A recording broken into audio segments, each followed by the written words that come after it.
विठेवरी साजिरी समचरण दृष्टी विठेवरी साजिरी तेथे माझी हरी वृत्ती राहू आणि न लगे माईक पदार्थ तेथे माझे अर्थ नको देवा ब्रह्मादिक पदे दुःखाची शिराणी ब्रह्मादिक पदे दुःखाची शिराणी तेथे दुष्ट झनी जडोदेशी आणि न लगे माईक पदार्थ तेथे माझे अर्थ नको देवा तुका म्हणे त्यांचे कळले आम्हा वर्म तुका म्हणे त्याचे कळले आम्हा वर्म जे जे कर्म धर्म नाशिवंत आणि न लगे माईक पदार्थ तेथे माझे अर्थ नको देवा पांडुरंगा करू प्रथम नमरा पांडुरंगा करू प्रथम नमरा पांडुरंगा करू प्रथम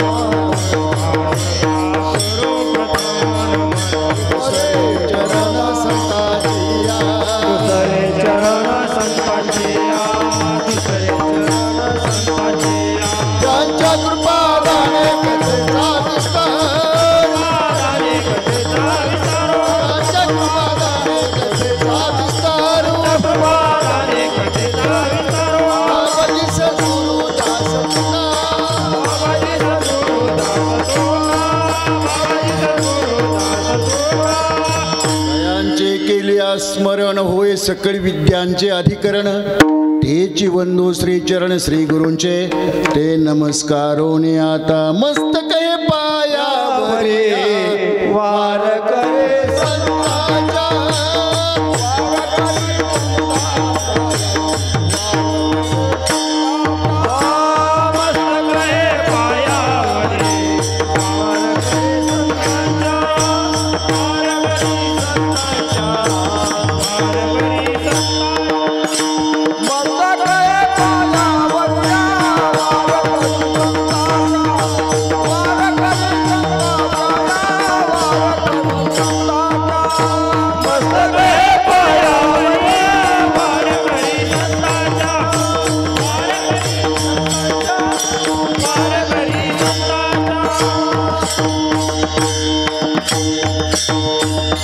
समचरण दृष्टी विठेवरी साजिरी तेथे माझी हरी वृत्ती राहो आणि न लगे माईक पदार्थ तेथे माझे अर्थ नको देवा विश्वसंत श्रीमंत श्री जगद्गुरु तुकाराम महाराज यांचा हा मंगलपर प्रकरणातील अभंग विठ्ठल विठ्ठल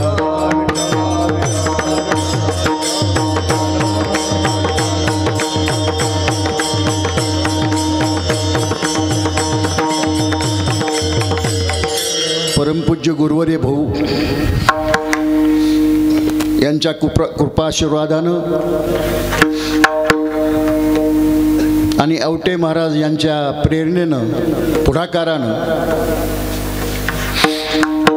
55 वर्षापूर्वी सुरू झालेला नामसप्ताह अखंडित चालू आहे.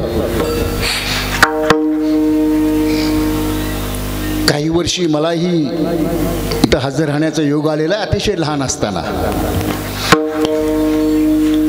एकदम 7वी 8वीला होतो. आत्मानानं इथं आणून सोडायचं ते काय 7 दिवस राहत नव्हते, परंतु इथं आणून सोडायचं आणि माघारी जायचं. परमपूज्य गुरुवर्य त्यांचा कटाक्ष होता की मंगलपर अभंगात म्हणजे प्रकरणातील अभंग घ्यायचा तोही समचरण दृष्टी हाच घ्यायचा. आम्ही काही लोक आता इथं जाऊ दे आपला फड आहे म्हणून समचरण दृष्टी घेतोय, नाहीतर बऱ्याच ठिकाणी मंगलपर प्रकरणातला कुठलाही अभंग घेतला तरी चालतो, कोणताही घेतो आम्ही. सुंदरते ध्यान घेतो, रूप पाहता लोचनी घेतो, जनी दृष्टी लागो तुझ्या सगुणपणा हाई घेतो, आनंद आद्वय घेतो, समचरण दृष्टी घेतो. कोणत्याही प्रकारचा एक मंगलपर प्रकरणातील अभंग घेतला जातो. मला वाटतं 2 वर्षापूर्वी मी तर सुंदरते ध्यान अभंग घेतला होता आणि गेल्या वर्षी नेमकं असं कपडे बदलायच्या वेळेला मला निरोप आला की कोणता अभंग घेतला जाणार आहे. म्हणजे गोविंद महाराजचा फोन आला होता. मी म्हटलं आज आनंद आदवय घेणार आहे. मी म्हटले नाही, गावकऱ्यांचं म्हणणं आहे की बहुनी जो अभंग घेतला जायचा भाऊकडून त्याच अभंगावर चिंतन व्हावं. ठीक आहे म्हटलं, त्या अभंगावर चिंतन करू. आणि त्यामुळं ठरवून टाकलं, इथंच नाही जिथं जिथं भाऊंचे फडावर कीर्ती सेवा आहेत त्या त्या ठिकाणी पहिल्या दिवशी जर चिंतन करण्याचा योग आला तर समचरण दृष्टी या अभंगाशिवाय दुसरा अभंगच घ्यायचा नाही. विठ्ठल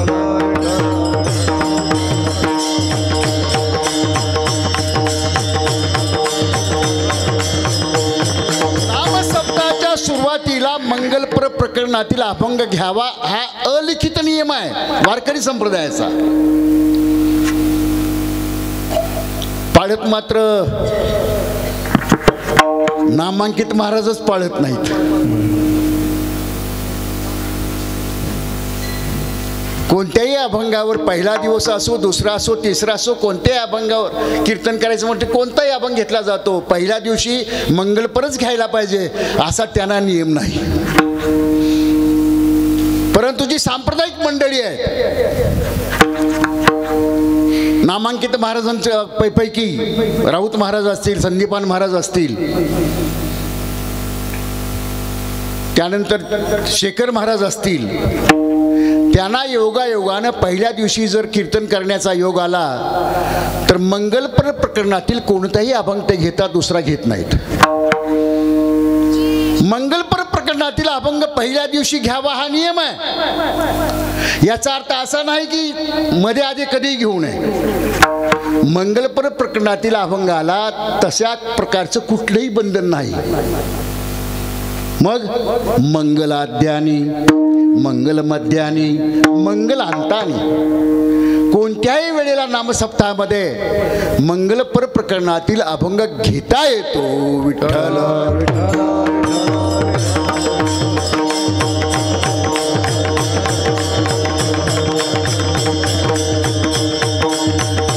आज आपण पाहतोय संप्रदायाच्या नियमाची, परंपरेची अगदी काय म्हणायचं त्याला कड लावलेली आहे. कड आणि लावली कुणी? बुवानीच लावली. आता एकट्या बुवाचा दोष आहे असं मी म्हणत नाही, संयोजक मंडळीचा सुद्धा तो दोष आहे. आजकाल कीर्तन ही जी ठेवायची कशासाठी याचाच उद्देश लोकांना कळायला गेलाय. मनोरंजनाचं साधन हे कीर्तन या भूमिकेनं कीर्तनाकडे पाहण्याची पद्धत सुरू झाली. आणि त्यामुळं जशी मागणी तसा पुरवठा. बुवानाही त्यांचं पाकिट पाहिजे असतं आणि त्यामुळं लोकांना जे आवडतं ते पुरवलं जातं. मला वाटतं गेल्या वर्षी माझ्या मोबाईलवर इथलं कोणाची तरी क्लिप फिरली होती बघा, मला अजून ते आठवतंय. कोणते महाराज होते त्यांनी भरपूर हसवलं. तर त्या क्लिपवर आलं होतं, बस करा ना महाराज, किती हसवाल, अशी क्लिप आली होती. आपल्याच गावची कोणाची तरी होती, माझ्या मोबाईलवर आली होती. म्हणजे विनोदासाठी, हसवण्यासाठी कीर्तन हा एक प्रघात झालाय. अहो तुम्हाला मनोरंजनच पाहिजे ना, हसवायला पाहिजे ना. जावा ना नाटकामध्ये, जावा तमाशामध्ये, त्याला कीर्तन कशाला पाहिजे? कीर्तनाचे काही नियम आहेत. कीर्तन हे उद्धाराचं साधन आहे, मनोरंजनाचं साधन नाही. नाथ महाराजांनी कीर्तनाची परंपरा सांगून टाकलेली आहे. भक्ती ज्ञाना विरहित इतरा गोष्टी न कराव्या, प्रेम भरे वैराग्याच्या युक्ती विवराया, जेणेकरून मूर्ती टसावी अंतरी श्रीहरीची, ऐशी कीर्तन मर्यादा हे संतांच्या घरची. नाथ महाराजांनी हा दंडूक टाकलेला आहे, तरी सुद्धा कुणीच पाळलं जात नाही, कुणीच पाळत नाही. एवढंच नव्हे, निळोबार आहे तर त्याच्या पुढे जाऊन बोलतात. निळोबार आहे म्हणतात, चातुर्यवाणी रंजवना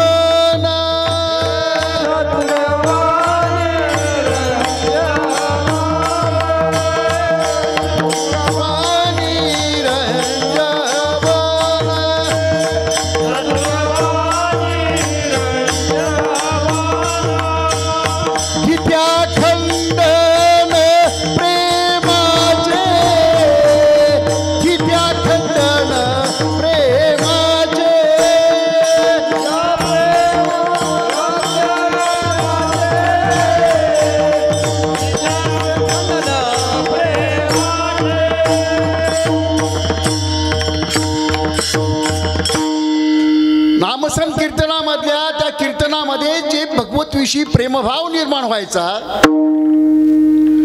त्या प्रेमभावाचंच खंडन जर करमणुकीसाठी कीर्तन करत असतील, विनोदासाठी कीर्तन करत असतील, लोकांनी हसावं अशा अपेक्षेने जर बुवा एखादा कीर्तनकार करत असेल तर त्याला नरकाची द्वारं खुली आहेत असं शास्त्र सांगतं.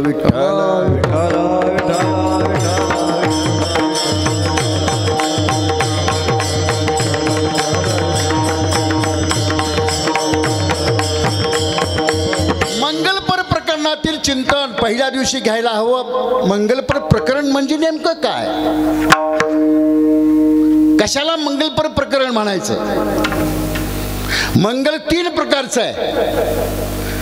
आशीर्वाद पर मंगल, नमस्कार पर मंगल आणि वस्तू निर्देश पर मंगल. त्यापैकी शक्यतो वस्तू निर्देश पर मंगलातील अभंगावर चिंतन केलं जातं. वस्तू निर्देश पर मंगल याचा अर्थ असा, वस्तू म्हणजे परमात्मा.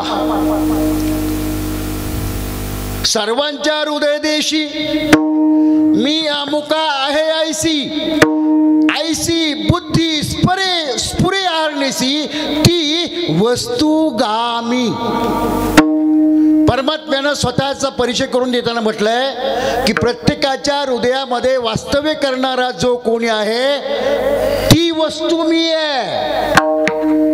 आणि त्यामुळं वस्तू निर्देश पर मंगल म्हणजे परमात्म्याच्या स्वरूपाचं वर्णन करणारं मंगल. आता परमात्म्याची 2 स्वरूप आहेत.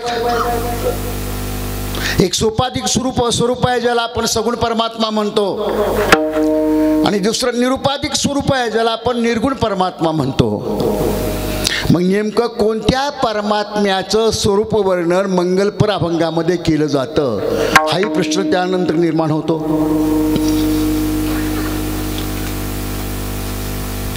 त्याला उत्तर असं आहे, सगुण स्वरूपाचं वर्णन केलं जातं तेही मंगलच,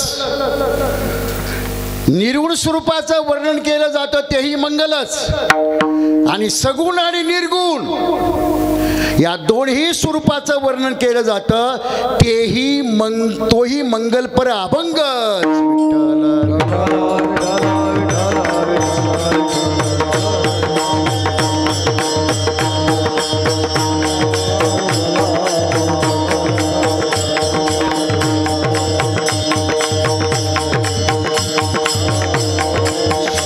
शास्त्र तर सगुण परमात्म्याला मानतच नाही.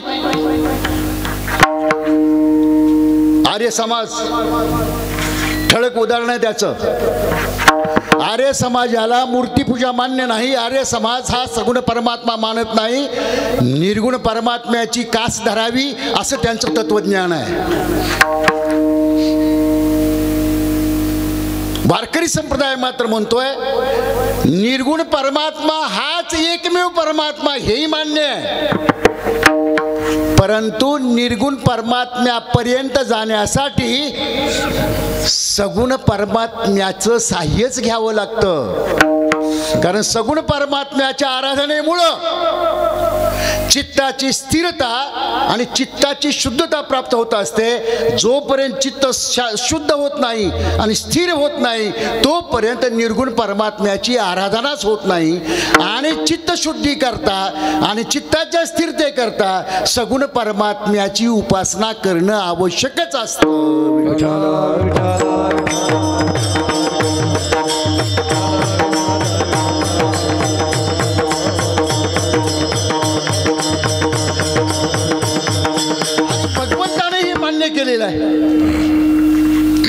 सगुण परमात्म्याचं स्वरूप हे माझं स्वरूप आहे भगवंत कबूल करतायत. महाभारताच्या ज्या मालिका लागत होत्या ना माग, त्या मालिकेचा एक श्लोक फार प्रसिद्ध होता, सगळ्यांनी ऐकलेला आहे, बऱ्याच लोकांना पाठी असणार आहे तो. कोणता?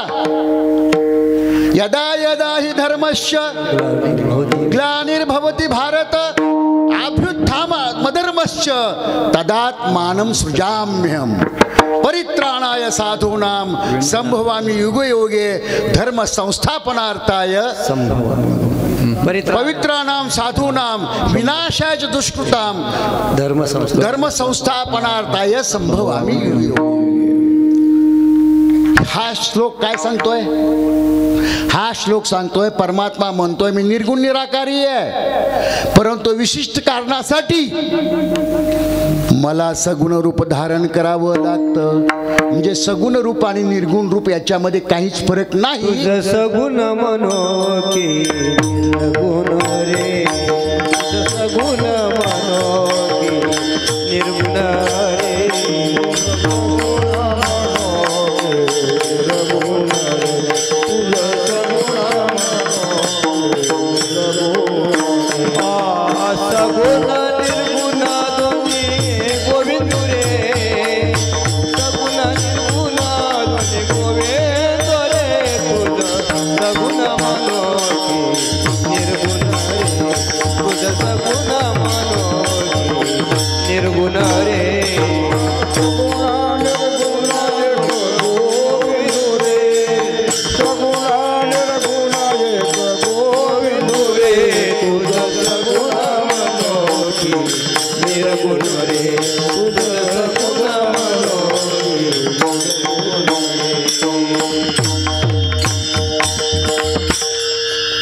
इकडं परमात्मा म्हणतोय मी सगुणी आहे, मी निर्गुणी आहे.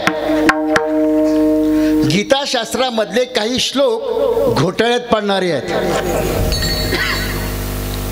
7व्या अध्यायामध्ये एक श्लोक आलेला आहे, अव्यक्तम व्यक्ती मापन्नम मन्यन्ते. आता तिथं काय म्हटलंय बघा, मन्यन्ते माम, आणि पुढं म्हटलंय त्याच्या पुढं बुद्धस्व. ह्याची फोड जर विग्रह जर केला ना तर आपल्या लक्षात येते बघा. अव्यक्तम व्यक्ती मापन्नम, मी अव्यक्त आहे. मला व्यक्तीच्या मापात म्हणजे सगुणाच्या मापात जर तुम्ही मोजलं, मन्यन्ते म्हणजे मोजलं म्हटलं, तर काय होत आहे? माम. माम असा अगोदर विग्रह करायचा, माम मला. तर त्यावेळेस काय होतं? माम अबुद्धते, पुढे घ्यायचा, माम माम असा उच्चार केला. आता माम करायचं, माम अबुद्धते, पुढे अबुद्धते म्हणजे मूर्ख आहे तो. त्यांना म्हणायचंय काय की मला मी निर्गुण असताना मला सगुण जर म्हटलं तर सगुण समजणारे कोण आहेत? मूर्ख आहेत. आणि इकडे म्हणजे भगवंत काय, दोन्ही भगवंताचीच विधान आहेत. एकीकडे काय म्हणतायत की मी सगुण साकार होतो, विशिष्ट कारणासाठी मी सगुण साकार होतो, दुष्टाचं निर्दालन असेल, धर्माची प्रतिष्ठापना असेल, काही असेल, यासाठी मी सगुण साकार होतो. आणि इकडे तर म्हणतात की सगुण साकार म्हणून मला जर माझी आराधना केली, आराधना करणारा मूर्ख आहे. काय समजायचं? 9व्या अध्यायामध्ये तर त्याच्या पुढे कडी आहे, अवजानंती मामुडा. अगदी दिशाभूलीने जरी मला म्हणजे काय समजलं, मानुषी तनुशास्त्री शाश्वतम, म्हणजे मी माणूस समजला. कधी?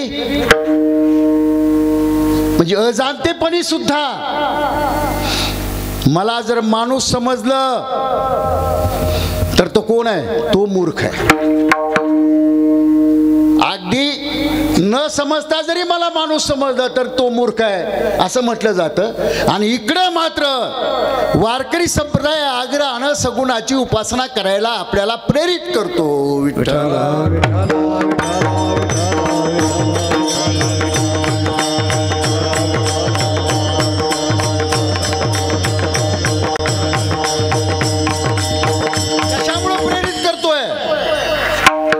कारण आहे सगुणाची पायरी केल्याशिवाय निर्गुणाची प्राप्ती होऊ शकत नाही. वैराग्य रागर्षी गोरोबा काकांचा एक अभंग अतिशय प्रसिद्ध आहे. कोणता? निर्गुणाचे भेटी आलो सगुणा निर्गुणाचे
भेटी आलो सगुणा संगे. निर्गुणाची भेट घेण्याच्या उद्देशानं सगुणाची उपासना केली आणि काय चमत्कार झाला. तव झालो प्रसंगी गुणातीत, मीच निर्गुण झालो आणि सगुणाच्या कृपेनं मी निर्गुण झालो आणि त्यामुळं आता मला नावही राहिलं नाही, रूपही राहिलं नाही. म्हणजे अव्यक्त निराकार स्वरूप प्राप्त झालं. रंग नाही रूप नाही नाही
पूजेला मान्यता देणारा संप्रदाय आहे. परंतु मूर्ती पूजेमध्ये अडकून बसायचं नाही. विशिष्ट उद्दिष्टासाठी मूर्ती पूजा वारकरी संप्रदायाला मान्य आहे. चित्ताची शुद्धता आणि चित्ताची स्थिरता ते साध्य गाठलं निर्गुणाच्या उपासनेकडे वारकरी संप्रदाय निर्देश करतो. आपल्याला नामदेव महाराजांचा इतिहास सर्वश्रुत आहे.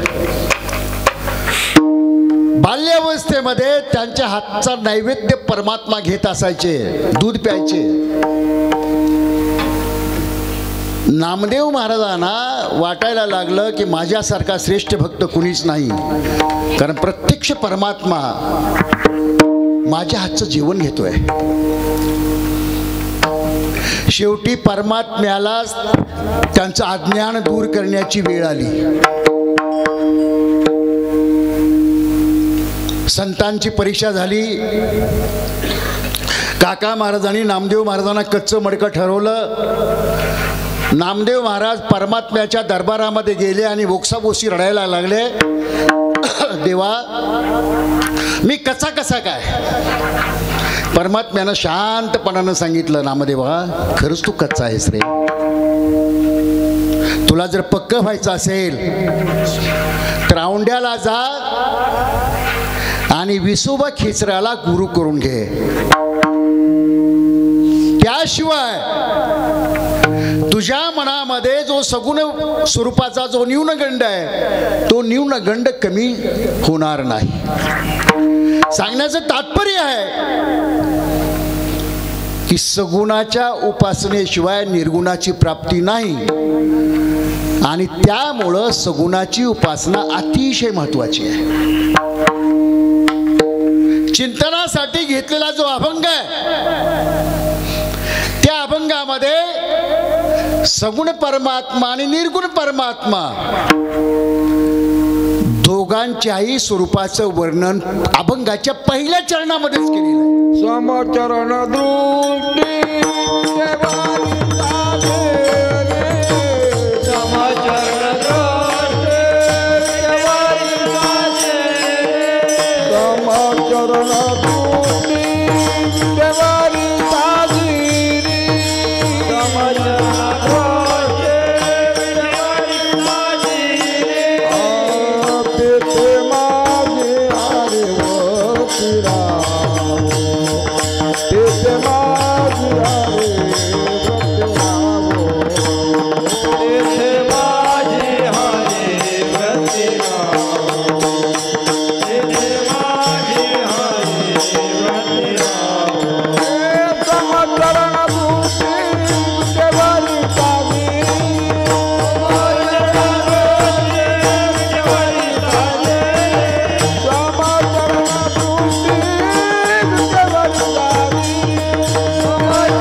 साजिरी.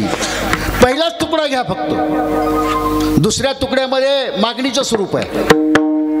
पहिला तुकडा घ्या, समचरण दृष्टी. यापैकी पहिलं पद जे आहे समचरण, हे सगुण परमात्म्याचं द्योतक आहे. कारण पाय कोणाला असतात? निर्गुणाला पाय असतात का? मग पाय कोणाला असतात? सगुणाला. इथं समचरण म्हटलंय म्हणजे जो समान चरणामध्ये उभा आहे सगुण परमात्मा. सगुण परमात्म्याचं वर्णन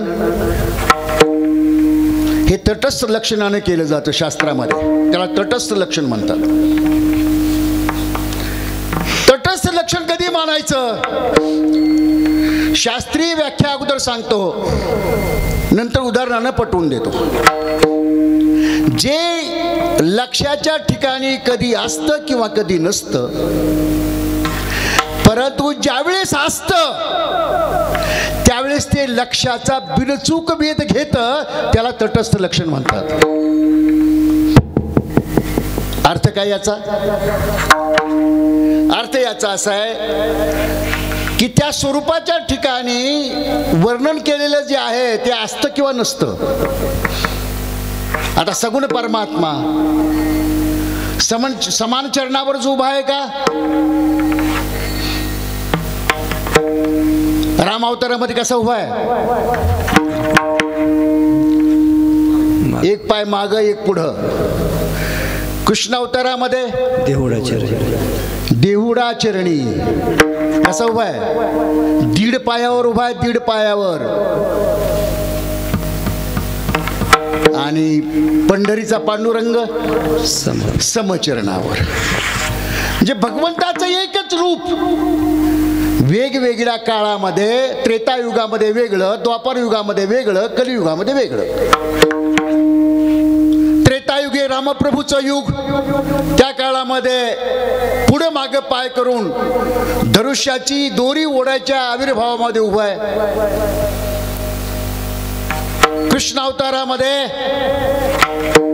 दीड पायावर उभा असून तोंडामध्ये मुरली आहे. आणि पंढरीचा पांडुरंग समचरणावर विठेवर उभा आहे. म्हणजे लक्षाच्या ठिकाणी कधी असतं कधी नसतं, आहे की नाही? परंतु ज्यावेळेस असतं त्यावेळेला लक्षाचा ते बिनचूक वेध घेतं. आता व्यावहारिक उदाहरण देतो. लक्षात घ्या, माझ्यासारखा एक अडाणी माणूस मुंबईहून सोलापूरला यायला निघाला. दादर रेल्वे स्टेशनवर आला की 1-2-3 मिनिटं गाडी तिथे थांबते, जास्त वेळ थांबत नाही. आणि त्यानं चौकशी करायला सुरुवात केली. सोलापूरला जाणारी गाडी कोणत्या ट्रॅकवर उभी राहते, कोणत्या प्लॅटफॉर्मवर उभी राहते. त्यानं पोर्टरला विचारलं. पोर्टरनं म्हटलं, हे बघा, ती भेळची गाडी आहे का नाही, भेळाची गाडी, भेळचा गाडा ज्या प्लॅटफॉर्मवर उभा आहे त्याच्या समोरच्या ट्रॅकवरच सोलापूरला जाणारी गाडी येते, येऊन थांबते. त्याला ती गाडी पकडता आली, कारण का गाडा तिथं होता पुणेला. आता गाडा सारखा तिथं राहणार आहे का हो? गाड्याचं ठिकाण कायमचं ते आहे का? तो प्लॅटफॉर्मवर सोडील, दुसऱ्या प्लॅटफॉर्मवर जाईल, तिसऱ्या जाईल, चौथ्या जाईल. परंतु ज्यावेळेस तो आहे त्यावेळेला त्यानं बिनचूक दाखवली की नाही? रेल्वेचे म्हणजे थांबण्याचं ठिकाण बिनचूक दाखवले की नाही? आता दुसरं उदाहरण देतो, याला म्हणतात तटस्थ लक्षण. आता दुसरं उदाहरण देतो स्वरूप लक्षणाचं. स्वरूप लक्षण कसं असतं की लक्षाच्या ठिकाणी ते कायम स्थिर असतं, ते आपली जागा बदलत नाही, कायम स्थिर असतं. आता हेच उदाहरण देतो की भेळच्या गाड्याच्या ऐवजी त्या प्लॅटफॉर्मवर ती हॉटेल म्हणजे कॅन्टीन असतं ना, कॅन्टीन बांधकाम केलेलं, चहाचं कॅन्टीन दोन्ही रेल्वेच्या प्लॅटफॉर्ममध्ये बांधकाम केलेलं असतं बघा, ते सगळं मिळतं. ते बदलतं का हो कधी? ते तिथंच असतं की नाही का? ते बदलतं. म्हणजे स्वरूपाच्या ठिकाणी जे कायम स्थिर राहतं आणि स्वरूपाचा बोध करतं त्याला म्हणतात स्वरूप लक्षण. आता परमात्म्याचं तटस्थ लक्षण आपण पाहिलं, सगुण साकार रूप. राम अवतारामध्ये वेगळं रूप, त्रेतायुगामधलं कृष्ण अवतारामध्ये वेगळं रूप, पांडुरंगाचं वेगळं रूप. परंतु परमात्म्याचं मूळ स्वरूप जे आहे ते मूळ स्वरूप कधी बदलतं का? निर्गुण निराकारी स्वरूप कधी बदलतं का? कायमचं तेच असतं ना. नव्हता काळा गोरा खुजाना ठेंगोरा, नव्हता काळा गोरा खुजाना ठेंगोरा, नव्हता काळा गोरा खुजाना ठेंगोरा, नव्हता काळा गोरा खुजाना ठेंगोरा. स्वरूप सुंदर आंधळा देखोना, स्वरूप सुंदर आंधळा देखोना, स्वरूप सुंदर आंधळा देखोना, स्वरूप सुंदर आंधळा देखोना. कैशी जीव शिव तयासी भावना, कैसी जीव शिव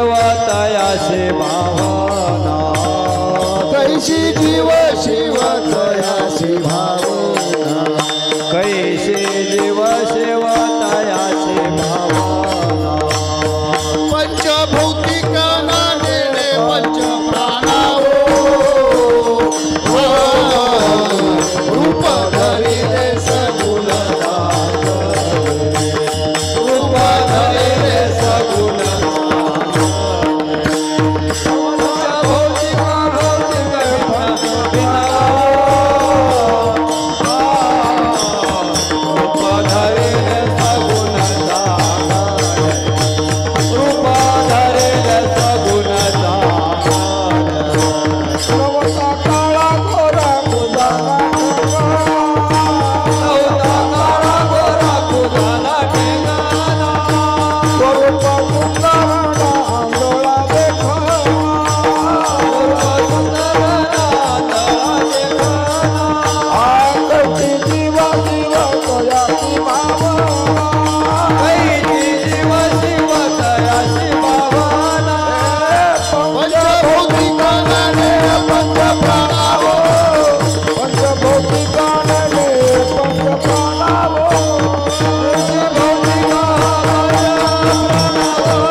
नव्हता काळा गोरा खुजाना ठेंगणा तो काळा आहे का नाही गोरा आहे का नाही खुजा आहे का नाही ठेंगणा आहे का नाही स्वरूप सुंदर आहे का नाही आंधळा आहे का नाही सगळं नाही नाही नाही याला म्हणतात निषेध मुखानं परमात्म्याचं वर्णन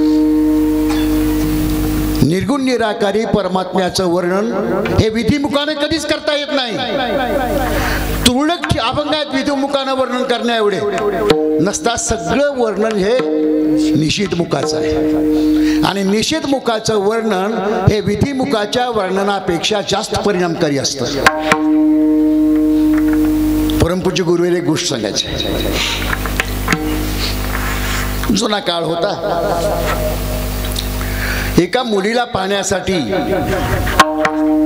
आपल्या मित्रांना बरोबर घेऊन एक मुलगा आला अगोदर सगळं पाहणं वगैरे झालं होतं पसंती पडली होती त्याला परंतु दोस्तांनी आग्रह केला आम्हाला दाखव ना सगळ्या मित्र कंपनीला घेऊन तो सासरवाडीला आला होणाऱ्या सासरवाडीमध्ये त्यावेळेसची घरं धाब्याची घरं आपल्याला माहिती आहे कशी होती ती बैठक असायची बैठकीत शेजारी स्वयंपाकाची खोली असायची आणि त्याला एक सौन असायचं इकडं वर एक खोली असायची त्यालाही सौन असायचं बैठकीमध्ये पाहण्यासाठी सगळ्या मुली आपल्या मैत्रिणी बरोबर मैत्रिणी पाहिलेलं नव्हतं सगळ्या मैत्रिणी बरोबर मुली वर बसल्या वरच्या खोलीमध्ये त्या सौन्यामधून पाहण्यासाठी आणि मुलं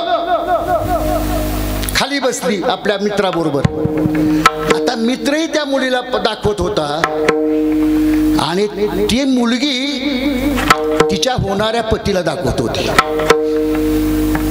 प्रत्येकीने विचारायचं का ग तू सूटबुटातला आहे का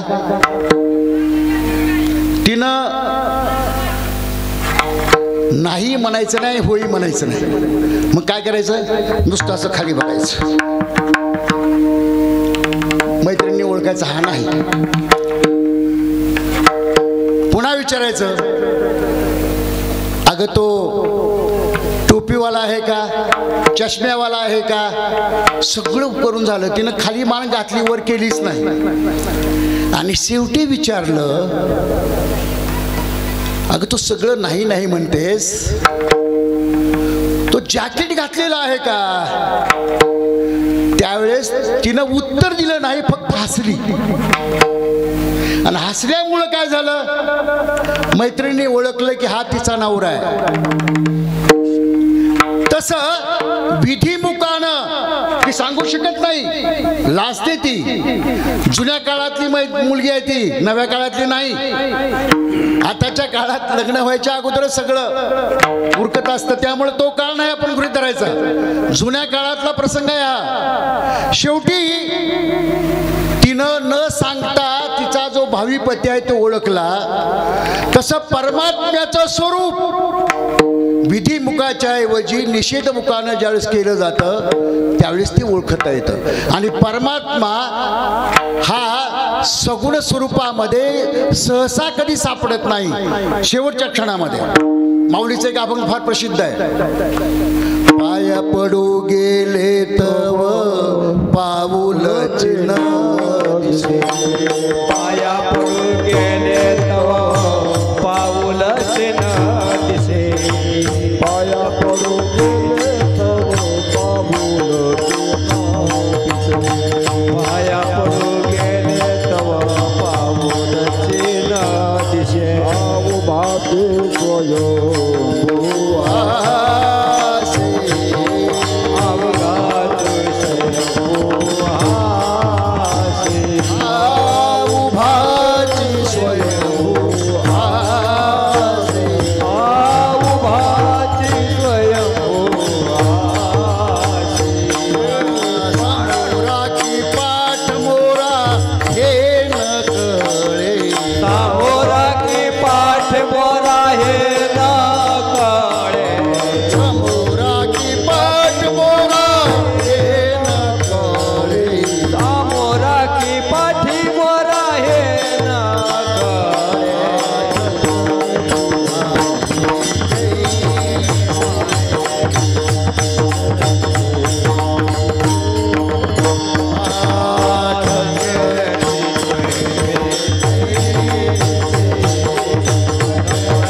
सापडत नाही. पाया पडू गेले तर पाऊलच न दिसे, हे निर्गुण परमात्म्याचं वर्णन आहे.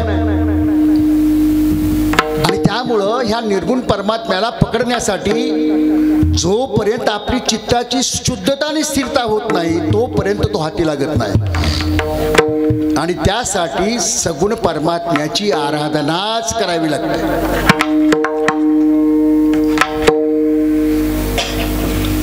अभंगामध्ये समचरण असा शब्द आलेला आहे. समचरण या शब्दाचा लौकिक अर्थ जर आपण पाहिला, वाच्यार्थ, तर समान पायानं उभा असणारा, त्याला समचरण म्हणायचं. लौकिक अर्थानं जर त्याची व्याख्या केली तर हा असा समान पायावर का उभा आहे बरं, त्याला पुंडलिक रायानं बांधून टाकलंय.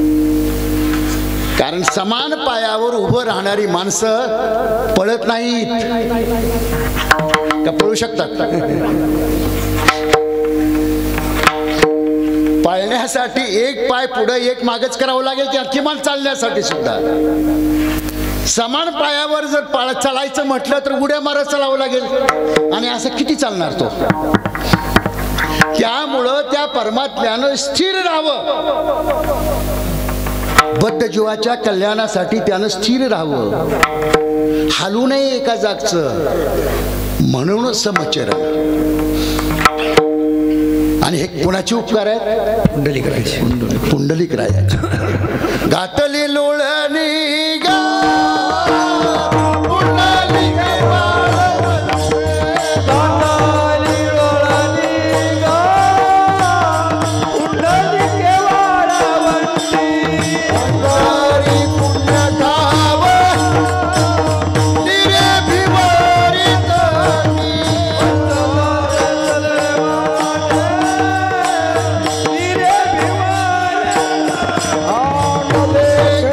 सरे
वाच्यार्थ सोडून जर गर्भितार्थ जर पाहिला समचरण या शब्दाचा तर तो स्वरूप लक्षणाशी जुळणार आहे, तटस्थ लक्षणाशी नाही, स्वरूप लक्षणाशी जुळणार आहे.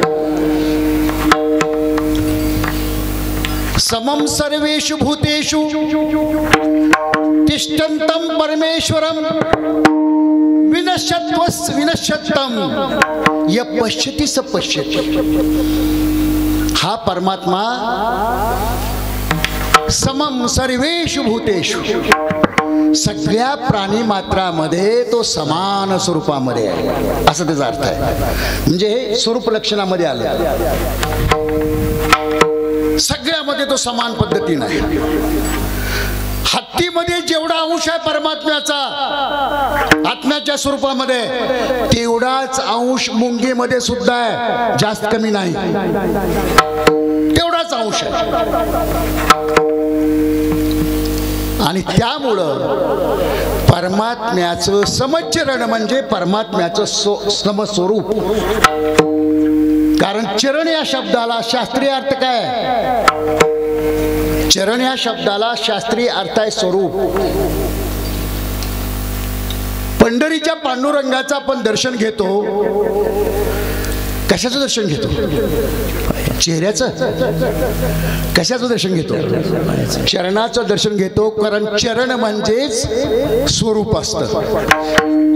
उत्तमा नाम स्वरूप मे पाद शब्देन मन्यते. मोठ्याचं चरण हे त्याचं स्वरूप असतं आणि त्यामुळं चरण हे स्वरूप अशा अर्थाने घेतलं गेलेलं आहे. आणि त्यावेळेस नाथ महाराजांनी एक अभंगाची रचना केलेली आहे. ब्रह्म सर्वगत सदा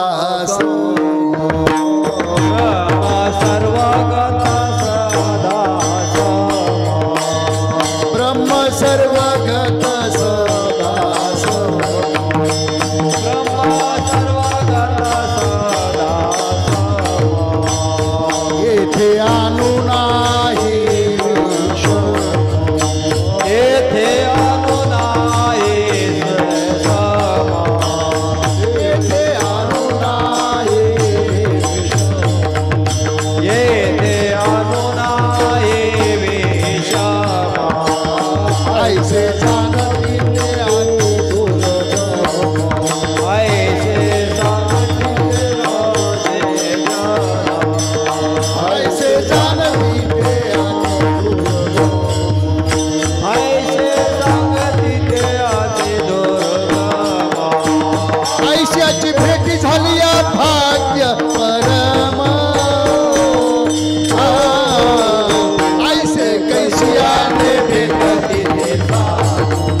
सगळीकडे ते समान स्वरूपामध्ये आहे.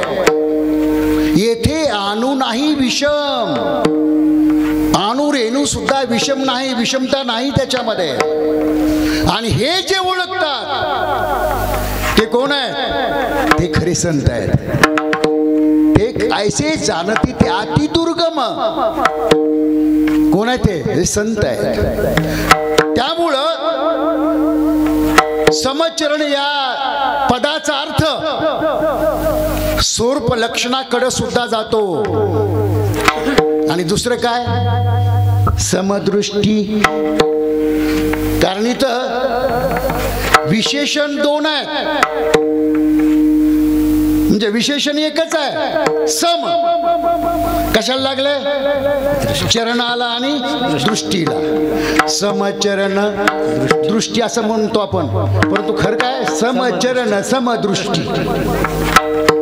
समदृष्टी दृष्टी याचा अर्थ ज्ञान. दृष्टी म्हणजे नजर नाही, दृष्टी याचा अर्थ आहे ज्ञान. आपण म्हणतो ना काहीतरी दृष्टी असावी हो, म्हणजे काहीतरी शहाणपणा असावं हो, असं बोलण्याचा अर्थ असतो. तसं दृष्टी म्हणजे ज्ञान. परमात्मा ज्ञान स्वरूपी आहे आणि हा ज्ञान स्वरूप परमात्मा या परमात्म्याच्या चरणी तेथे माझी हारी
माझी परमात्म्या वृत्ती राहू दे, देह राहू दे म्हटलेलं नाही, कारण देह आणि परमात्मा याची कधी कधी ताटातूट होण्याची शक्यता असते, परंतु वृत्तीची कधी ताटातूट होत नाही. आणि परमार्थ हा वृत्तीचाच असतो, क्रियेचा नसतो. क्रियेनं परमार्थ केला असं वाटतं आपल्याला. हाताने आपण देवाची पूजा करतो, तोंडाने आपण भगवत नाम घेतो, पायाने आपण भगवत सेवा करतो, नाचतो. हा क्रियेचा परमार्थ उघड उघड दिसतो आपल्याला इंद्रियाच्या द्वारे, परंतु तो खरा परमार्थ नसतो. खरा परमार्थ वृत्तीचा असतो. भगवंताविषयीची प्रेमाची भावना आहे, ती प्रेमाची भावना किती आहे यावर तो खरा परमार्थ ओळखला जातो. नसता बडवेच पुण्यशील झाले असते ना. पंढरीच्या पांडुरंगामध्ये मंदिरामध्ये जे बडवे लोक होते, प्रल्हाद बुवा बडव्याशिवाय दुसऱ्याचं नाव कधी ऐकवत नाही. ज्यांना परमात्मा प्रसन्न झाला, फक्त प्रल्हाद बुवा बडव्यांचं नाव आहे. बाकीचे सगळे तिथं येतात, आंघोळी घालणं, त्यानंतर त्यांना पेहराव करणं, नैवेद्य देणं. अहो रात्रंदिवस त्याच्या समोरच बसलेले असतात ना, पण तरी सुद्धा त्यांना परमात्मा प्रसन्न का होत नाही? का होत नाही? हा परमार्थ क्रियेचा असतो, वृत्तीचा नसतो. वृत्तीचा परमार्थ म्हणजे परमात्म्याविषयी अतिशय प्रेमाची भावना. ज्या परमात्म्याविषयी आपल्या जीवापेक्षा सुद्धा जास्त प्रेम वाटतं, त्याला वृत्तीचा परमार्थ म्हणतात. आणि ही वृत्ती सहजासहजी परमात्म्याच्या चरणी स्थिर राहत नाही, कारण ही फार चंचल आहे, फार चंचल आहे. सुभाषितकारानं 10 वस्तू चंचल मांडलेल्या आहेत, त्याच्यापैकी पहिला नंबर मनाचा आहे, वृत्तीचा आहे.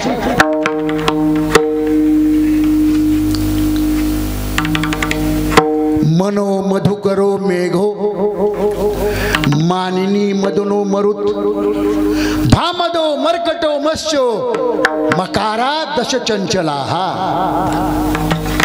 पहिला नंबर कुणाचा आहे? मनो. मन हे अतिशय चंचल आहे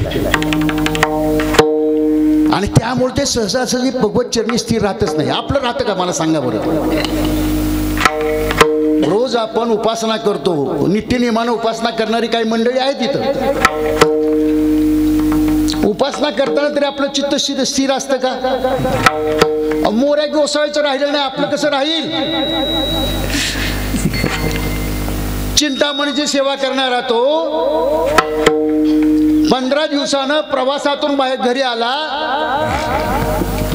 आणि भगवंताची पूजा करायला लागला आणि पूजा करत असतानाच मनातून माळ्याला शिव्या घालत होता. का? त्या माळ्याने वेळेवर पाणी दिलं नाही, सगळी फुलझाडं सुकली म्हणून मनातून तो शिव्या घालत होता माळ्याला. आणि इकडे काय चालू होतं? पूजा चालू होती. महाराज आले मोऱ्या गोसावीला भेटायला. पूजा संपल्यावर त्यांचं लक्ष गेलं महाराजाकडे. पाहिलं, अरे बुवा तुम्ही कधी आलो? महाराज म्हटले तुम्ही माळ्याला शिव्या घालत होता त्यावेळेस आलो. याला क्रियेचा परमार्थ म्हणतात, वृत्तीचा नाही. वृत्तीचा परमार्थ करणं अतिशय अवघड आहे. वृत्तीला तशी सवय लागायला पाहिजे आणि त्यासाठी वृत्तीचे जे अनेक छंद आहेत ना ते छंद दूर व्हायला पाहिजेत. अर्जुनानं भगवंताकडे कबुली दिली की हो चंचलम हि मन कृष्ण प्रमाथि बलवदृढम तस्याहम निग्रहम मन्ये वायुर्युषि दुष्करम. देवा माझं मन एवढं चंचल आहे की वाऱ्यापेक्षा सुद्धा जास्त चंचल आहे. काय करावं बरं मी? आणि त्यामुळं माऊलीने परमात्म्यालाच विनंती केली, परमात्म्या माझं आमची वृत्ती आमच्या प्रयत्नानं स्थिर राहत नाही. तिथं आमचे प्रयत्न आमचं सामर्थ्य कमी पडतात. मग तूच काय कर? वृत्ती सहित मजल पवी बाबा बाळ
माझी वृत्ती सुद्धा तुझ्या स्वरूपामध्ये विलीन करून घे.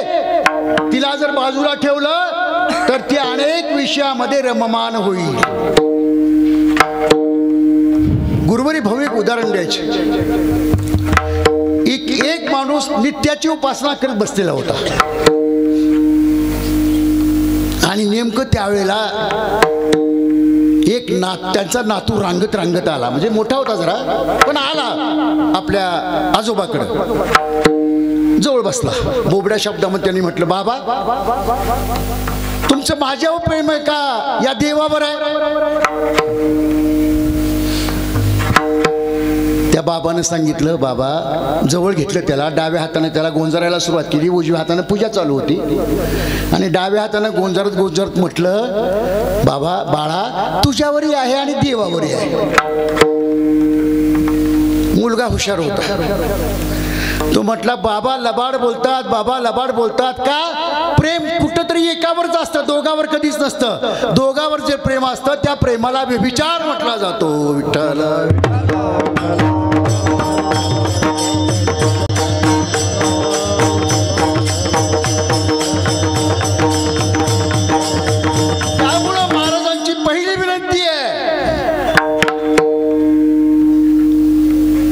परमात्म्या समचरण दृष्टी विठेवरी साजिरी.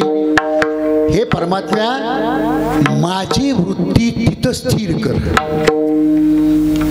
मागणी आहे. आता मागणी मागावी का न मागावी हा एक शास्त्रीय प्रश्न आहे. कारण संत मंडळीचं काय म्हणणं आहे?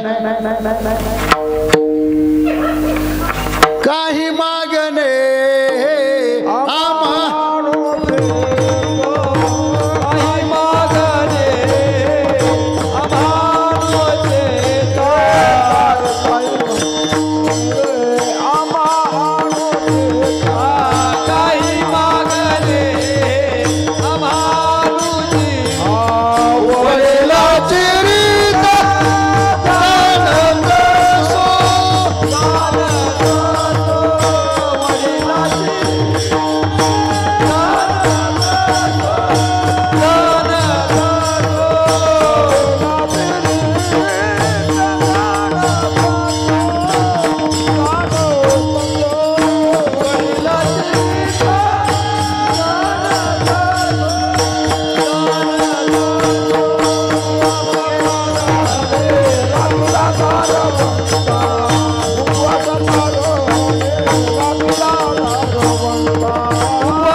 संतांचे अभंग जरा संभ्रमात टाकणारे असतात बघा.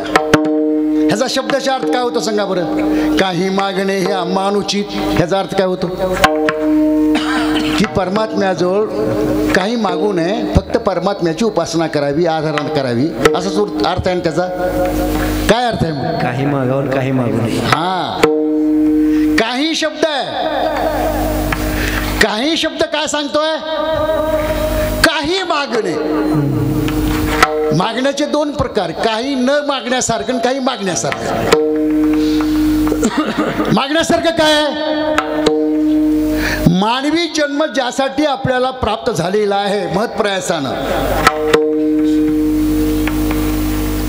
त्या मानवी जन्माचं उद्दिष्ट जे असतं ते उद्दिष्ट साध्य करण्यासाठी परमात्म्याची मदत घेणं, परमात्म्याकडे मदतीची याचना करणं हे योग्य आहे. कारण मानवी जन्मच कशासाठी प्राप्त झालेला आपल्याला. मानवी जन्मामध्ये येऊन काय करायचं आहे. जन्म मरणाचा फेरा चुकवायचा आहे. भगवत रूप अवस्था प्राप्त करून घ्यायची, आपलं मूळ स्वरूप प्राप्त करून घ्यायचं. आणि त्यामुळं त्याच्यासाठी, त्या उद्दिष्टासाठी आपली ताकद तर कमी पडते. मग त्या उद्दिष्टासाठी परमात्म्याचं किंवा संतांची मदत घेतली तर ती अवश्य घ्यावी.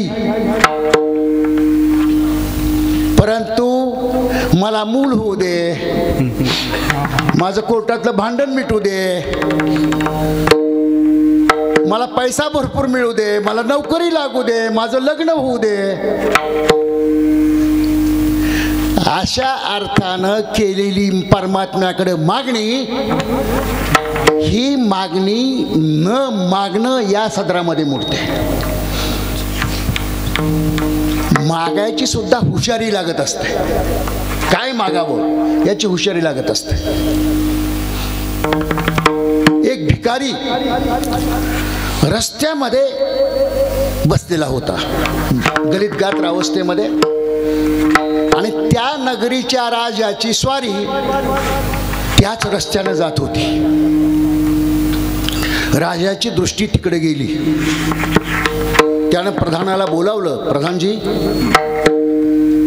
तो माणूस अतिशय संकटामध्ये दिसतोय, मला जाऊन दूता करवी तरी विचारा, किंवा तुम्ही तरी जाऊन विचारा की त्याला नेमकं काय पाहिजे, ते द्यायला मी तयार आहे. दूत गेले पळत. ए बाबा, राजाची आज्ञा आहे, तुला काय पाहिजे ते माग. राजा प्रसन्न झालेला आहे, त्यांचा आज वाढदिवस आहे आणि त्यामुळं तुझी मागणी पूर्ण होणार आहे. काय पाहिजे तुला. तो भिकारी म्हटला, मी भीक मागून कण्या आणलेल्या आहेत, फक्त कण्या शिजवण्यासाठी माझ्याकडे मडकं नाही, तेवढं मडकं राजाला दे म्हणावं. कोणत्या प्रकारची मागणी आहे. निकृष्ट दर्जाची मागणी. परमात्म्याकडे आपण हेच मागतो ना, दुसरं काय मागतो. निकृष्ट दर्जाचीच मागणी मागतो. आणि त्यामुळं काही मागणे हे आम्हानुचित, जे योग्य आहे तेच मागावं, आपल्या उद्धाराला जे पूरक ठरतं ते मागावं. आपला संसार वाढवण्यासाठी मागणी करू नये. संसार संपावा कसा, संपेल कसा, यासाठी परमात्म्याची जी मदत लागते, संतांची जी मदत लागते, ती मदत, त्या मदतीची याचना संताकडे किंवा परमात्म्याकडे करावी.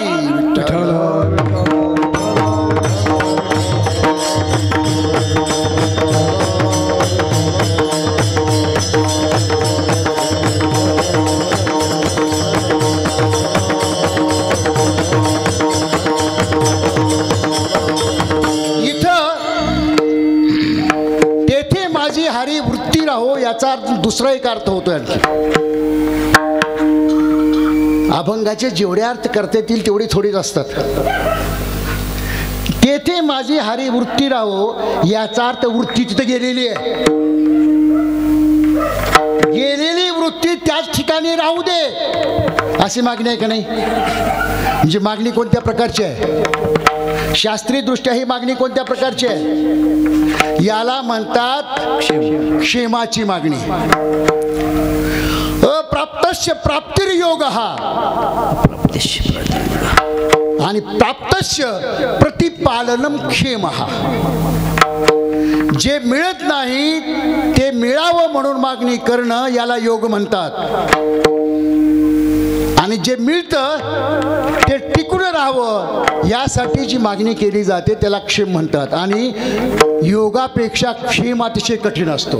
कठीण कठीण योगाभूनी क्षेम,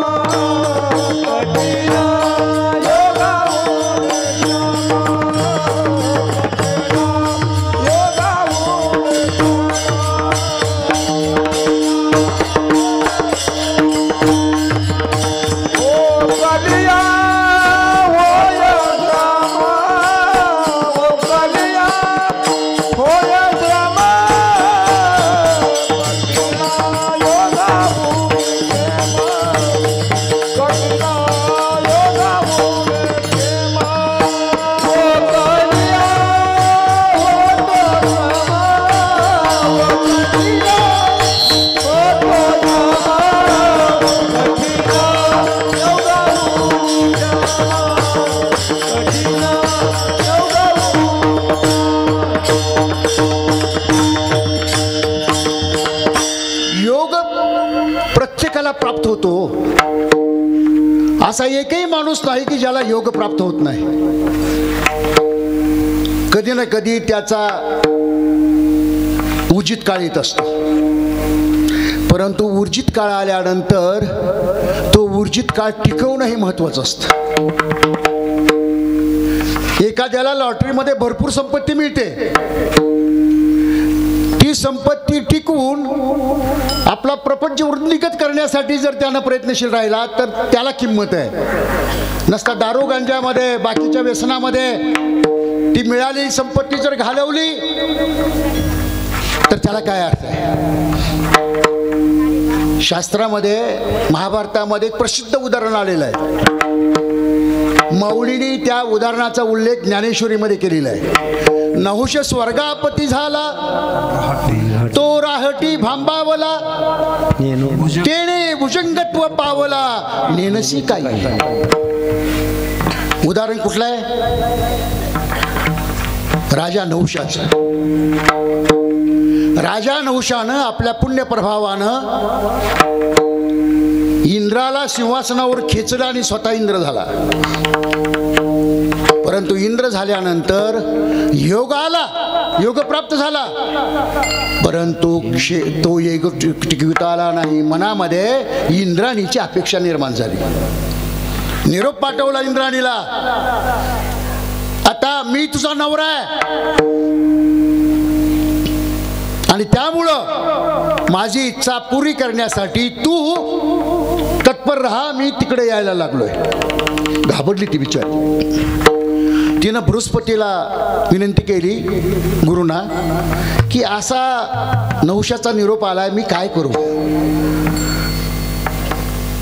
बृहस्पतीने सांगितलं घाबरू नकोस, एकच कर, त्याला म्हण तू तुमचं स्वागत करायला मी तयार आहे, परंतु अशा अवस्थेमध्ये तुम्ही माझ्याकडे या की आतापर्यंत त्या रथाला कुणीच त्यांना जुंपलेलं नाही. अशा रथामध्ये आरूढ होऊन या. रथ स्वतः का, सारथ्याला बरोबर घेऊन येऊ नका, कारण तुम्हाला एकांत पाहिजे माझ्याकडं. आणि येताना त्या वाहनाला, वाहन ज्यांच्या डोक्यावर खांद्यावर आहे त्यांना मारण्यासाठी असं वस्तू घ्या की जी आतापर्यंत कुणीच घेतलेली नाही. निरोप गेला. त्यानं विचार केला नहुशानं की घोडे तर कुणी जुंपलेले आहेत, म्हणून त्यानं ऋषी जुंपले आणि ऋषीला हाणण्यासाठी हातामध्ये सापाचा चाबूक घेतला.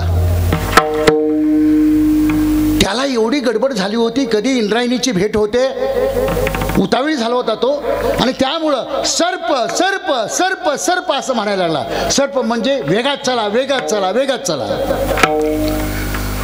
ऋषींनी म्हटलं, तू एवढा उन्मादित झालेला आहेस, जा, तुला मी शाप देतोय की मृत्यू लोकामध्ये तुला भुजंगत्व प्राप्त होईल, भुजंग होशील तू. इंद्राच्या पदावर आरूढ झालेला नहुष भुजंग झाला. सांगण्याचं तात्पर्य हे की योगापेक्षा क्षेम टिकवणं अतिशय अवघड असतं. विठाला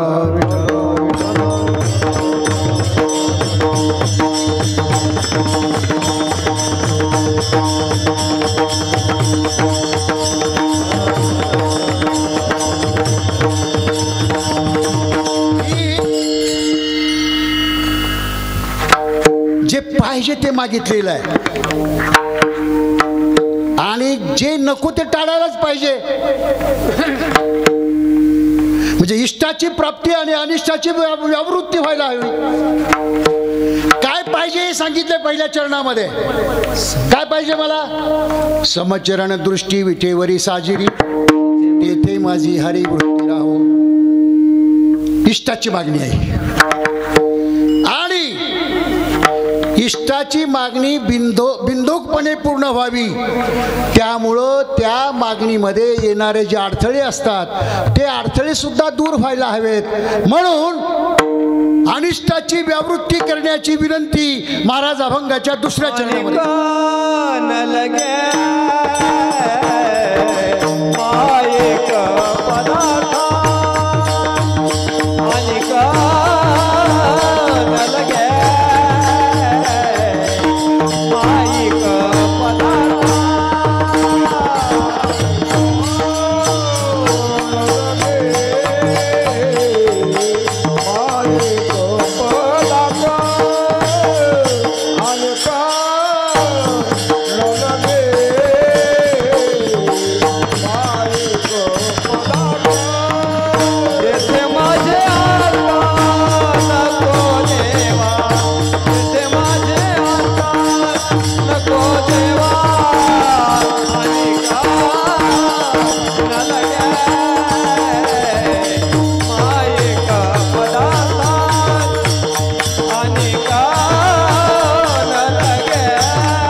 अनिष्टाची व्यावृत्ती सांगितलेली आहे, त्याग सांगितलेला आहे. जसं मला तुझ्या चरणावर माझी वृत्ती स्थिर राहावी आणि ती वृत्ती स्थिर राहण्यासाठी मला माईक पदार्थ नको आहेत. माईक पदार्थ याचा अर्थ असा मायाजन्य पदार्थ, मायेनं निर्माण केलेले पदार्थ. आता मायेनं काय निर्माण केलेलं नाही, परमात्मा सोडला तर सगळंच मायेने निर्माण केलेलं आहे. परंतु इथं महाराजांनी एक शब्द वापरलाय, कोणता? अनेक. याचा सुद्धा अर्थ आहे, आपण जेवायला बसतो, माझं चूक आहे का बरोबर आहे सांगा तुम्ही? जेवायला बसतो आपण, लाडूची वाढ सुरू होते, 2-4 लाडू खाल्लेले असतात, पुन्हा आणखी लाडूची वाढ येते, तो काय म्हणतो? हां, आता नको, आणखी नको, आणखी नको. म्हणजे अगोदर घेतलेले आहेत का नाही? तसं अनेक न लगे माईक पदार्थ, याचा अर्थ अगोदर माईक पदार्थाचा स्वीकार झालेला आहे, आता माईक पदार्थ मला नको आहेत. जे घेतलं ते घेतलं. आता तुम्ही म्हणाल हे कसं काय? याचा अर्थ असा आहे की निर्गुण निराकारी परब्रह्म, आता नीट लक्षात, शास्त्रीय भाषेमध्ये सांगायला लागलो मी, शास्त्रीय वर्णन आहे, तर तात्विक चिंतन आहे. निर्गुण निराकारी परमात्मा परब्रह्म अधिक शुद्ध माया बरोबर ईश्वर, आणि निर्गुण निराकारी परमात्मा किंवा परब्रह्म अधिक अशुद्ध माया म्हणजे अविद्या बरोबर जीव. म्हणजे दोन्हीमध्ये माया आहे, एकीकडे शुद्ध स्वरूप आहे, इकडे अशुद्ध स्वरूप आहे. अशुद्ध स्वरूपाच्या शुद्ध स्वरूपाच्या मायेनं निर्माण केलेल्या पदार्थाचा आम्ही पहिल्यांदा स्वीकार केलाय. म्हणजे कुणाचा? ईश्वराचा. ईश्वर हा शुद्ध परब्रह्म नाही. आणखी नीट लक्षात घ्या, परमात्म्याची किती स्वरूप आहेत? निर्गुण निराकारी परब्रह्म ज्याला मूळ स्वरूप म्हणतात, सगुण निराकार परब्रह्म जे आपल्या सगळ्याच्या हृदयामध्ये स्थित आहे त्याला सगुण निराकार परब्रह्म म्हणतात. सगुण साकार परमात्मा म्हणजे जो विटेवर उभा आहे त्याला सगुण साकार परमात्मा म्हणतात. मग इथं शुद्ध परब्रह्म नाही, सगुण निराकार शुद्ध परब्रह्म आहे का? नाही, त्यालाच ईश्वर म्हणतात. हा ईश्वर शुद्ध परब्रह्म कधी होतो? आता बघा, आता दुसरं सांगतो. निर्गुण निराकारी परब्रह्म वजा वजा अशुद्ध माया, काय राहतं शिल्लक? म्हणजे माफ करा, ईश्वर वजा शुद्ध माया, काय राहतं शिल्लक? अरे निर्गुण निराकारी परब्रह्म शिल्लक राहते ना, कारण निर्गुण निराकारी परब्रह्मामध्ये काय मिसळलं? शुद्ध माया मिसळली आणि ईश्वर झाला. बरोबर आहे. आता ईश्वरातून ती शुद्ध माया बाजूला काढली, काय राहिलं शिल्लक? निर्गुण निराकारी परब्रह्म राहिलं. तसं जीव जीव वजा अशुद्ध माया म्हणजे अविद्या, काय शिल्लक राहिलं? निर्गुण निराकारी परब्रह्म शिल्लक राहिलं. संतांची हीच तर खरी मागणी आहे. आम्हाला काय बनवतो? जे तुझं रूप आहे तेच आम्हाला दे, भगवत रूप अवस्था आम्हाला प्राप्त कर. म्हणजेच आमच्यामध्ये आम्ही जो जीव झालेला आहोत त्या जीवामधून अशुद्ध माया दूर कर. त्यामुळं आम्ही निर्गुण निराकारी स्वरूपालाच पोचलेलो आहोत. तसं इथं काय म्हटलंय? अनिक न लगे माईक पदार्थ. आता आम्हाला माईक पदार्थ नको आहे, एक घेतलाय. कशासाठी घेतला? अहो तो तर तुम्ही का घेतला? सगुण परमात्म्याची आराधना आपण करतो, का करतो? उद्धारासाठी त्याची गरज आहे करतो ना. मग अशी आपण पाहिलंय की सगुण परमात्म्याच्या आराधनेशिवाय निर्गुणाची प्राप्ती होत नाही. म्हणून आम्ही अगोदर ईश्वराचा स्वीकार केलाय, सगुण साकार परमात्म्याचा स्वीकार केलाय. आता आम्हाला माईक पदार्थ नको आहे, एक माईक पदार्थ आम्ही घेतलाय. आणि या शब्दाचा अर्थ काय झाला? मग एक माईक पदार्थ आम्ही घेतलाय, ईश्वर तो आमच्या फायद्याचा म्हणून घेतलाय. कारण त्याच्याशिवाय आम्हाला परब्रह्माची प्राप्तीच होणार नाही. म्हणून आम्ही एक माईक पदार्थ घेतलाय. आता आम्हाला दुसरे माईक पदार्थ नको आहेत. आणि कन्न लगे माईक पदार्थ दुसरे आम्हाला माईक पदार्थ नको आहेत. ईश्वर रूपानं एक माईक पदार्थ आम्ही स्वीकारलेला आहे, बस झालं तेवढं, ते आमच्या कल्याणाचं आहे. आता आम्हाला दुसरा माईक पदार्थ नको आहे. परमात्म्याने विचारलं, अहो महाराज, हे बाकीचे माईक पदार्थ आहेत क्षुल्लक, त्याची गोष्ट सोडा हो, परंतु अत्युच्च असं जे पद आहे ते पद जर तुम्हाला दिलं तर ते तरी स्वीकारणार की नाही, त्याचं उत्तर महाराज अभंगाच्या 3ऱ्या चरणामध्ये. ब्रह्मादिक पदे दुःखात शिराणी, ब्रह्मादिक पदे दुःखात शिराणी, ब्रह्मादिक पदे दुःखात शिराणी, ब्रह्मादिक पदे दुःखात शिराणी, आते ते दुःखित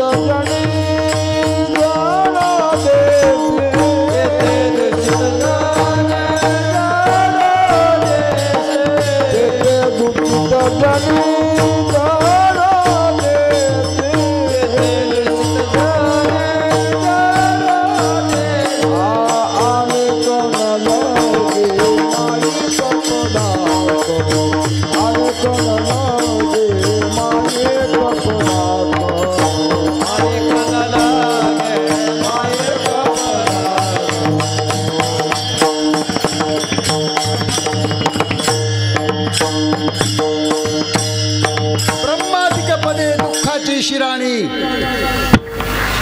देवा, अत्युच्च पद माया निर्मित अत्युच्च पद म्हणजे कोणतं? तुमचा काय म्हणण्याचा उद्देश आहे तो आमच्या लक्षात आला. सगळ्यात अत्युच्च पद म्हणजे ब्रह्मदेवाचं. ब्रह्मदेव सुद्धा माया निर्मितच आहे. परमात्मा शुद्ध परमात्म्याचं स्वरूप जर सोडलं तर बाकी सगळेच माया निर्मित आहेत. आणि त्यामुळं ते तर फार शिल्क दुःख आहे हो. शिराणी म्हणजे शिल्क दुःख. बाकीचे पदार्थ माईक पदार्थ स्वीकारले तरी एवढं दुःख होणार नाही, पण ब्रह्मदेवाचं पद न मिळालं त्याच्यासारखं दुःख कोणतंच नाही. का? एक तर ते दीर्घायुष्य आहे, भरपूर उपभोग घेतलेला असतो विषयाचा, आणि भरपूर विषयाचा उपभोग घेतल्यामुळं विषयाची गोडी लागते, सवय लागते. आणि विषयाची सवय लागल्यानंतर एकदम जर तोडायची वेळ आली तर मरणप्राय यातना होतात. म्हणून ब्रह्मादिक पदे हे अतिशय शिल्क दुःख देणारे आहेत. कारण त्याला सुद्धा नाश आहे, त्याला सुद्धा एक ना एक दिवस जावंच लागणार आहे. आता baकीच्या पेक्षा त्याचं आयुष्य अतिशय दीर्घायुष्य आहे तो, एवढं खरं, पण जावंच लागेल ना. माऊलीने फार सुंदर दृष्टांत दिलेलं आहे. एरवी थोरी वेचे मान पाहे पा, जो सृष्टी बीजाचा साठोपा, तो पुनरावृत्तीच्या मापा शीग झाला. किती उत्कृष्ट असं उदाहरण आहे माऊलीचे. माता माऊली ज्या काळामध्ये शेर होते की नाही मोजायला, त्या काळचं उदाहरण आहे.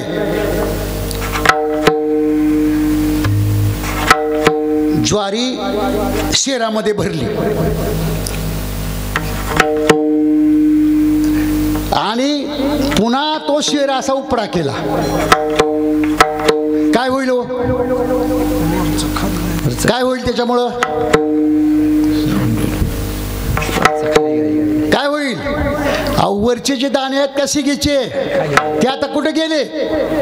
खाली गेले. आणि खालचे वर आले. ब्रह्मदेव खाली गेला, बाकीचे जे वर आले ते अगोदर गेले. रानाचा शिल्लक घास कोण ठेवील का? शहरामध्ये राहिलेली जी ज्वारी आहे ती सुद्धा भरडली जाणारच की नाही? नाही जाणार.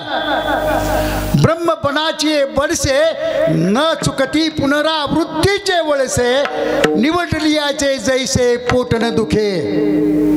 हे दुसरं उदाहरण आहे माऊलीचं. ब्रह्मदेवाला सुद्धा पुनरावृत्ती चुकत नाही. माऊली म्हणतात परंतु त्याला पुनरावृत्तीची जाणीव होत नाही. माऊलीने त्यासाठी उदाहरण दिलंय. निवटलियाचे जैसे पोट न दुखे. निवटलिया म्हणजे मेलेला माणूस.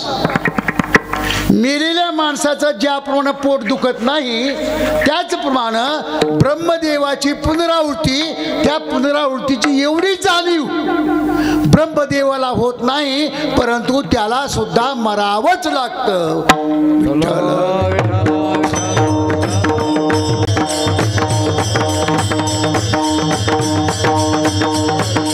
परमात्म्याचं कसं असतं? परमात्मा नेहमी जे पाहिजे ते देत नाही. काय करतो मग? जशी एखादी माता माऊली काय करते, मुलगा रडायला लागला, लहान मुलं आहे रडायला लागलं आणि ती का माता आहे, काय करते होती? एखादं खेळणं समोर टाक, काहीतरी करते की नाही? त्या मुलाने थोड्या वेळ रडायचं थांबावं. ते मूल नादी लागतं आणि थोड्या वेळ रडत नाही. तसं इथं काय ब्रह्मादिक पदे दुःखाची शिराणी, तसं परमात्मा काय करतो? ते दुश्चित झणी जडो देशी. तिथं आमचं चित्त तू आकृष्ट करायला लावतोस. उच्च पद आमच्या लहान मुलाच्या खेळण्यासारखे आमच्यावर पद टाकतोस. घ्या ब्रह्मदेवाचं पद, घ्या इंद्राचं पद, घ्या रिद्धी सिद्धी असं म्हणून आम्हाला खेळवतोस तू. देवा, खेळण्यासारखे आम्ही नाहीत. कारण याच्यामध्ये नेमकं काय आहे याची जाणीव आम्हाला झालेली आहे. अभंगाचा शेवटचं चरण आपल्याला घ्यायचं आहे. अभंग संपला असं समजून एकदा भजन करूया. विठोबा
ब्रह्मादिक पदे दुःखाची शिराणी,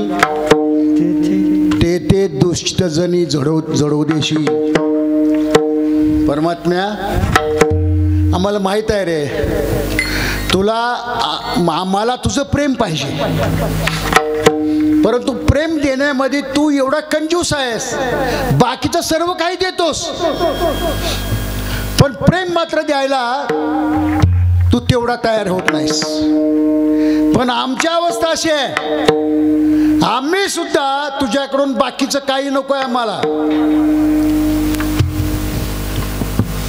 रिद्धी सिद्धी तू आमच्या समोर टाकल्या, रिद्धी सिद्धीला चांगदेव भुलेल, आम्ही नाही भुलणार. चांगदेवाला रिद्धी सिद्धीची प्राप्ती झाली होती ना.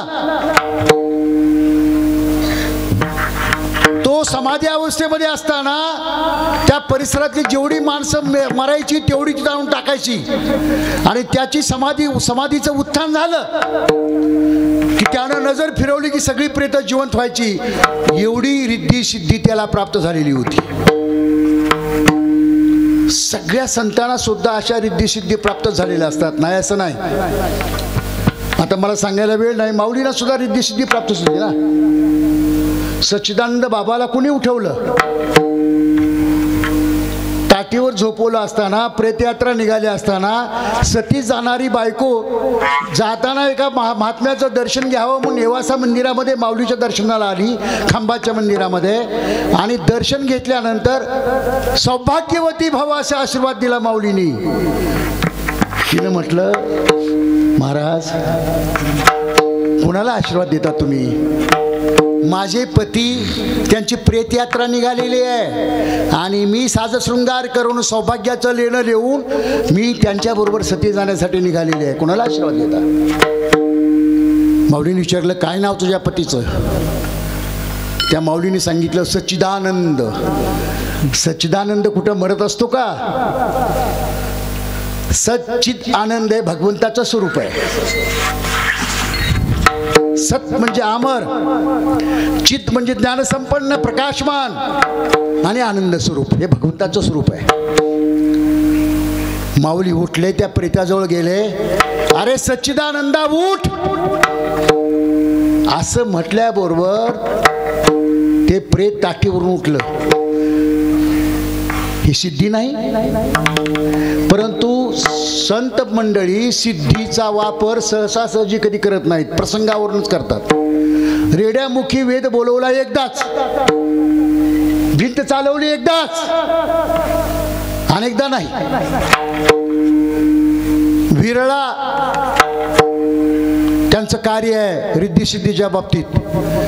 रिद्धी सिद्धीला पर्यंत पोचणारे जे आहेत तिथंच जर संपले तर त्यांची भगवतरूप अवस्था प्राप्त होण्याची इच्छा फलद्रूप होणं शक्य नाही. विठ्ठल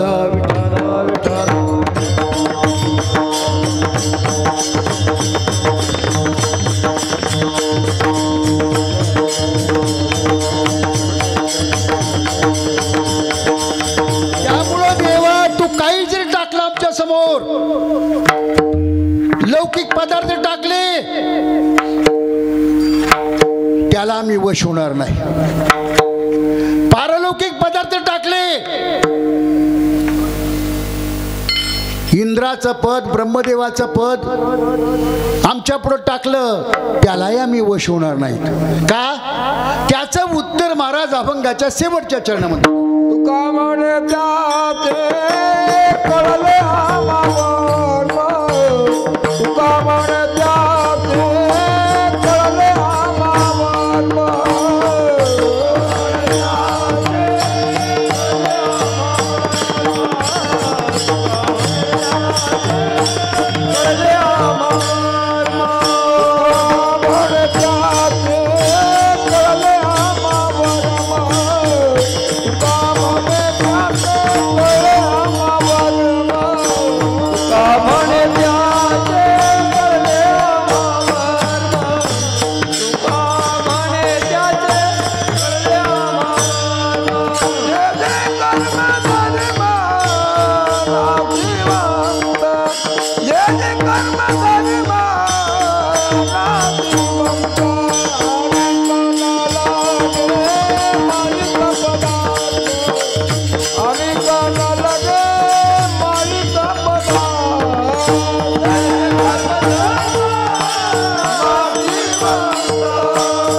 कष्टामध्ये असाध्य गोष्टीची प्राप्ती होणं, आणि त्यासाठी एकमेव जो मार्ग आहे तो मार्ग ज्ञात असणं, याला वर्म म्हणतात. आता बाकीची उदाहरणं देत नाही, मी नेहमी उदाहरण जे देतो ते देत नाही आता, कारण गुरुवर्यापासून ते उदाहरण तुम्ही ऐकले, माझ्या तोंडून अनेक वेळा ऐकलेलं आहे. त्या बासुंदीचं उदाहरण आपण अनेक वेळा ऐकलेलं आहे.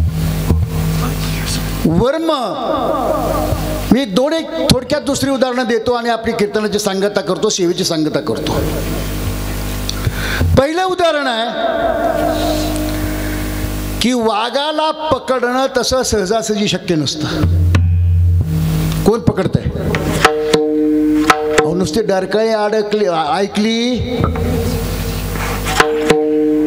तर धोतर किंवा चड्डी पिवळी होते.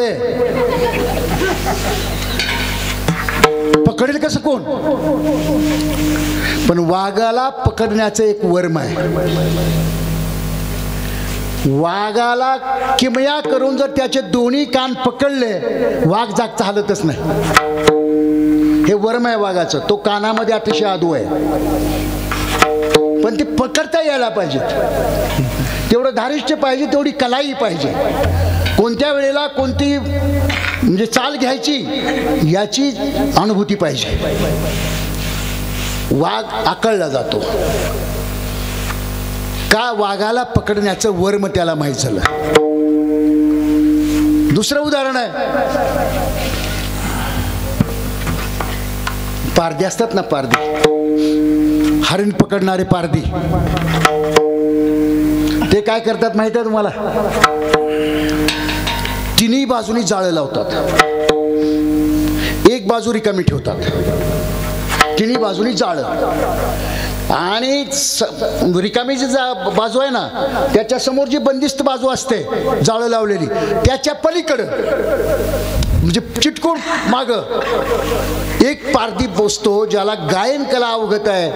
तो बसतो आणि सुंदर असं गीत बासरीवर वाजवायला लागतो. त्याला वर्म माहित आहे कोणतं? की हरिणाला संगीत अतिशय प्रिय आहे. तो हरिण काय करतं? तिकडून आवाज येतोय ना, त्यामुळे ते पळत सुटतं रिकाम्या जागेतून.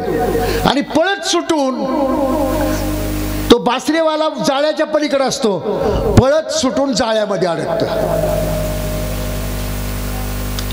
तरीही दुसरे लोक त्या हरिणाला पकडेपर्यंत हा पारधी आपलं संगीत बंद करत नाही. म्हणजे हरणाला पकडण्याचं वर्म कोणतं? त्याला संगीत ऐकवणं. कसं असाध्य गोष्ट जर साध्य करून घ्यायची असेल तर त्याचं वर्म माहित पाहिजे. महाराज म्हणतात की आम्हाला जे ज्या वस्तू तू आमच्या समोर टाकलेत त्याचं वर्म आम्हाला माहित आहे. त्या वस्तू आमच्या दृष्टीनं क्षुल्लक आहेत आणि त्यामुळं आम्हाला जे पाहिजे तेच तू द्यायला हवं. त्यासाठी आम्ही तुझी आराधना करतोय, उपासना करतोय, तुझं चिंतन करतोय. आम्हाला दुसरं काही नको आहे. परमात्म्या आम्हाला तुझं स्वरूप पाहिजे. म्हणजे ही जी मागणी आहे ना, ही मागणी मुमुक्षुची आहे. माणसाचे 4 प्रकार आहेत. पहिला प्रकार पामर, दुसरा विषयी, तिसरा मुमुक्षु आणि चौथा मुक्त. पामर जो असतो तो पामर स्वैर विषय भोगत असतो, त्याला पाप पुण्याची चाड नसते. आणि ज्या मोठ्यामुळं जे पापी आहेत त्यांना पामर म्हटलं जातं.